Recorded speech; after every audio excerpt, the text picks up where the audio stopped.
अस्सलाम वालेकुम। Welcome to whispers in dark. उम्मीद करती हूँ आप सब खैरियत से होंगे, जहाँ भी होंगे खुश होंगे। अगर आप ये स्टोरी रात के वक्त सुन रहे हैं और आपको डर लगता है तो आयतल कुर्सी पढ़ लें ताकि आपको डर ना लगे। अगर आप भी हमारे साथ अपनी स्टोरीज़ को शेयर करना चाहते हैं तो आप डिस्क्रिप्शन में दिए हुए लिंक से शेयर कर सकते हैं और वो लिंक आपको स्क्रीन पर भी दिखाई दे रहा होगा। तो चलते हैं आज की स्टोरी की तरफ। अस्सलाम वालेकुम, कैसे हैं आप? उम्मीद है खैरियत से होंगे। मेरा ताल्लुक़ आज़ाद कश्मीर से है। मैं अपना असल नाम नहीं बताऊंगा, आप मेरा कोई फ़र्ज़ी नाम रख सकते हैं। स्टोरी थोड़ी लॉन्ग होगी और ये मेरी ज़िंदगी के कुछ सच्चे वाक़यात हैं जो मैं आपसे शेयर करना चाहता था। अब चलते हैं स्टोरी की तरफ। ये वाक़या आज से 3 साल पहले का है, जब मेरे वालिद साहब की वफ़ात को 6 महीने हो चुके थे। हम बैक एरियाज़ में रहते हैं और मैं अपने तमाम सुनने वालों से गुजारिश करता हूँ इस स्टोरी को खुद को तसव्वुर में रख कर सुने। मेरे वालिद साहब हमारे गांव के इज्जत और वक़ार वाले आदमी थे। गांव के फैसले वगैरह उन्हीं के ज़रिए होते थे। उनकी वफ़ात के 6 महीने बाद गांव के एक आदमी ने खुदकुशी कर ली। इस वजह से हमें आज़ाद कश्मीर अपने गांव जाना पड़ा। जनाजा वगैरह पढ़ने के बाद मैंने अपनी फैमिली को वापस भेज दिया और ख़ुद वहीं रुक गया।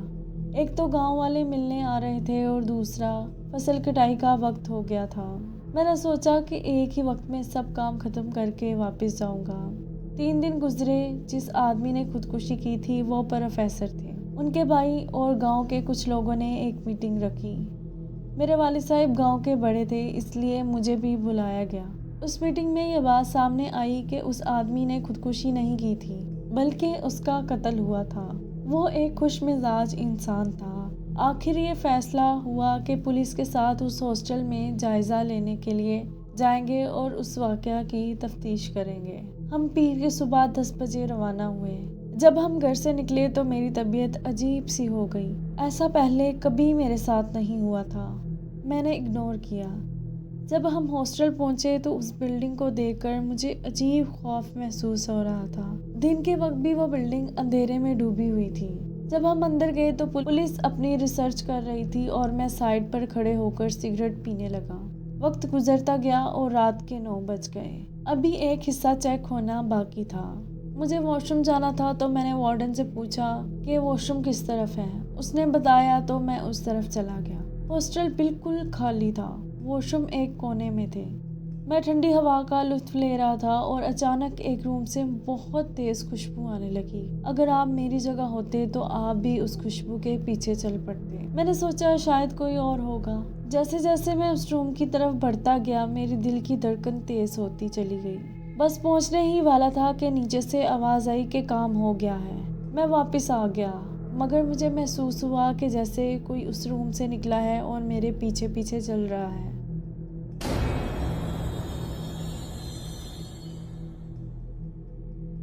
मैं बहुत डर गया और भागकर गाड़ी में बैठ गया। रास्ते में वो खुशबू मुझे गाड़ी में भी महसूस होने लगी। मुझे लगा जैसे कोई गाड़ी के अंदर मेरे साथ बैठा हुआ है। मैंने आयतल कुर्सी पढ़ी और तलावत चला दी। तलावत चलते ही गाड़ी बंद हो गई और पिछले दोनों टायर्स हवा में उठ गए। मैं जोर जोर से आयतल कुर्सी पढ़ने लगा। जैसे ही आहिस्ता आहिस्ता सब कुछ नॉर्मल हुआ तो मैंने गाड़ी घर की तरफ भगा दी।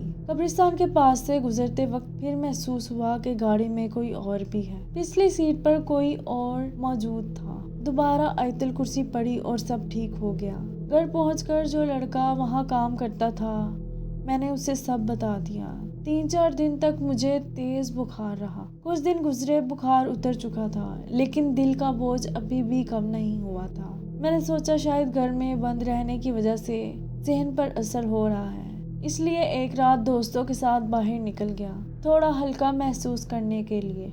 रात के वक्त गांव की वही पुरानी सड़कें, दोनों तरफ दरख्त और दूर दूर तक कोई रोशनी नहीं। हम बातें करते हुए वापस आ रहे थे कि अचानक कब्रिस्तान के करीब से मेरी आवाज़ सुनाई दी, बिल्कुल मेरे जैसी आवाज़। उस आवाज़ ने कहा कि रुक जाओ। मैं ठहर गया। दोस्तों ने पूछा क्या हुआ। मैंने कहा तुम लोगों ने नहीं सुना। उन्होंने कहा क्या। उसी वक्त फिर आवाज़ आई, लेकिन इस दफ़ा कब्रिस्तान की दीवार के बिल्कुल पीछे से, जैसे कोई बोल रहा हो।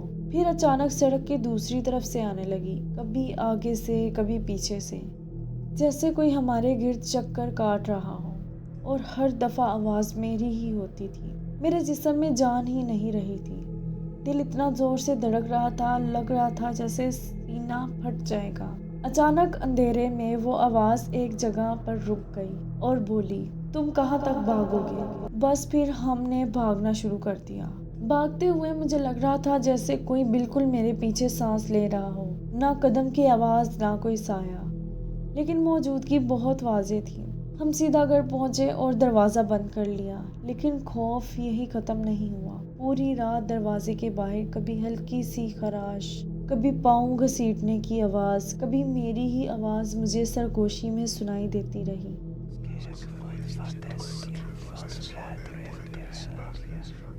میں پوری رات آیت الکرسی اور کلمہ پڑھتا رہا۔ صبح فجر کی اذان ہوئی اور اچانک سب کچھ خاموش ہو گیا، جیسے کچھ تھا ہی نہیں۔ کچھ دن بعد جب میں ایک عالم صاحب کے پاس گیا اور انہیں پورا واقعہ بتایا تو انہوں نے ایک بات کہی جو میری روح تک اتر گئی۔ انہوں نے کہا، تمہارے پیچھے ایک عورت کا سایہ لگ چکا ہے۔